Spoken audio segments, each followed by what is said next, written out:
Welcome back everyone, and today we've had a delivery. Now, can I just say, this is just an unboxing video. This is not a review video. I haven't had time to look at this yet. There will be other videos that go after this on how I get on and the features that I found out of it, but this is just an unboxing. So it's literally just turned up.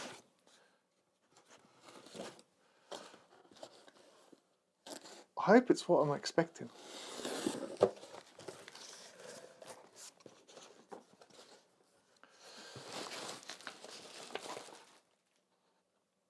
Looking good.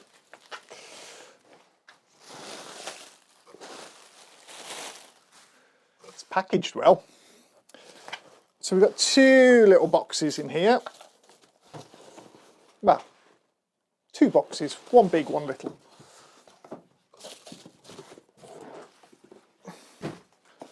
So here we go. It's the Nikon Zf. Yes, it's finally here. And the other box is the SmallRig adapter for the hand grip that came with it. Now, obviously, I normally have, let me get it. I'm normally using the ZFC, and I love this camera. But I've got the handle on this as well from SmallRig. Matches, fits in really nicely. But I wanted a full frame camera, and when I saw the specs of this and what it can do, I got a little bit excited, just a little bit. USB-C cable, some instruction manuals, bedtime reading, maybe.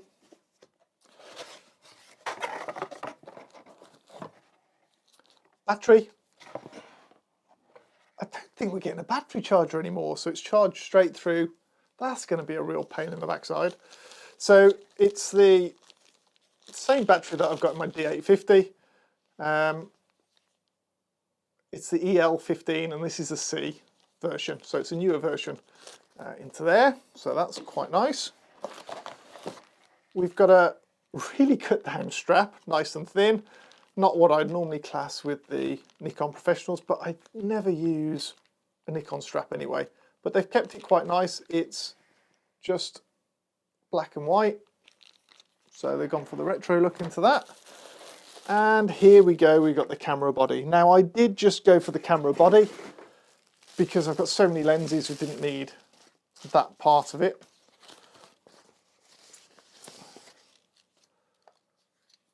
And here we have, first look. I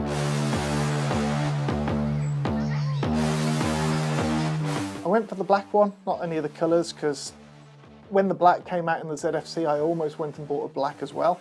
Yeah. So let's compare it to size-wise.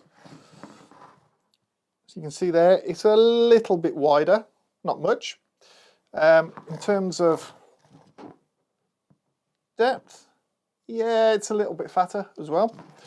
In terms of height, same, in all fairness.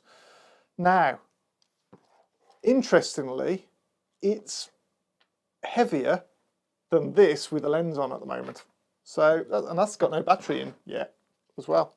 So there must be quite a bit of kit stuck in here. So the side, we've got HDMI, and we've got the micro D HDMI as well, which is quite nice. We've got a headphone jack. We've got a mic port into there as well, which is nice. Then we've got dedicated USB into there as well.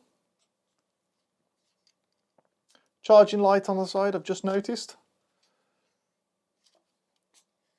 We've got the same flip out camera as the monitor as the ZFC. That's nice, works well. The buttons feel nicer than the ZFC on the back.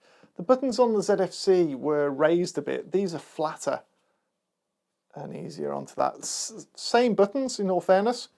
So if we look at the back here, we've got the menu, we've got the display, we've got the magnifier, plus and minus into there. We've got the little wheel. Well, it's not a wheel, it's a little joystick, isn't it? Okay, info.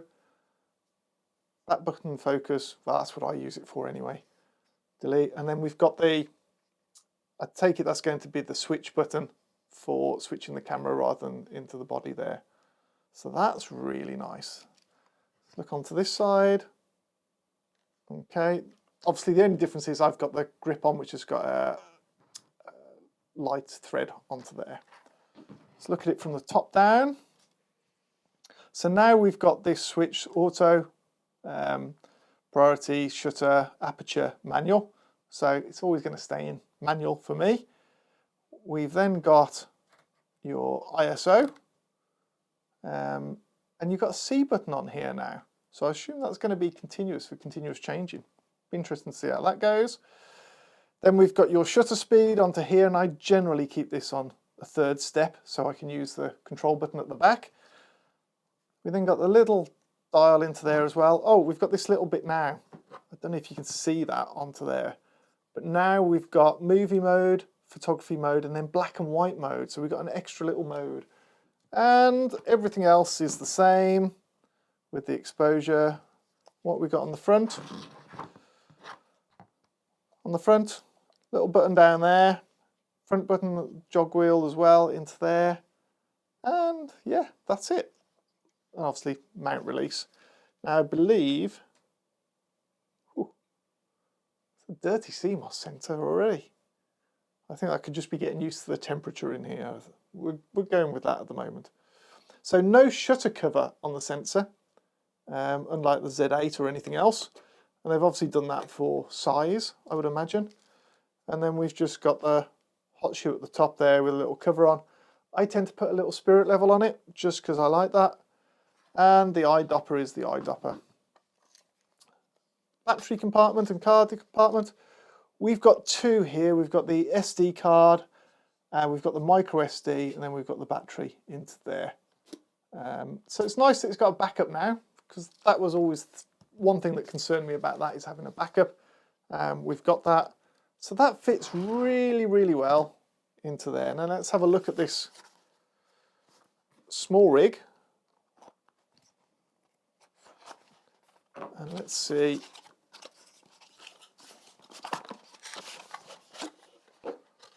So this was just included when I bought this. I didn't pay extra for it, it came with it. I believe they're running that as a small promotion for a short bit. We got the Arca mount on there as well, which is nice.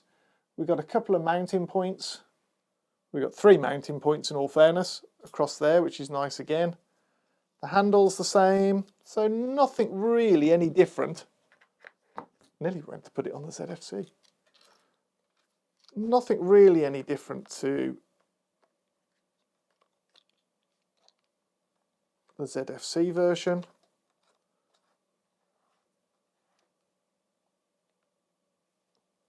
And I never take that off, I've got to be honest.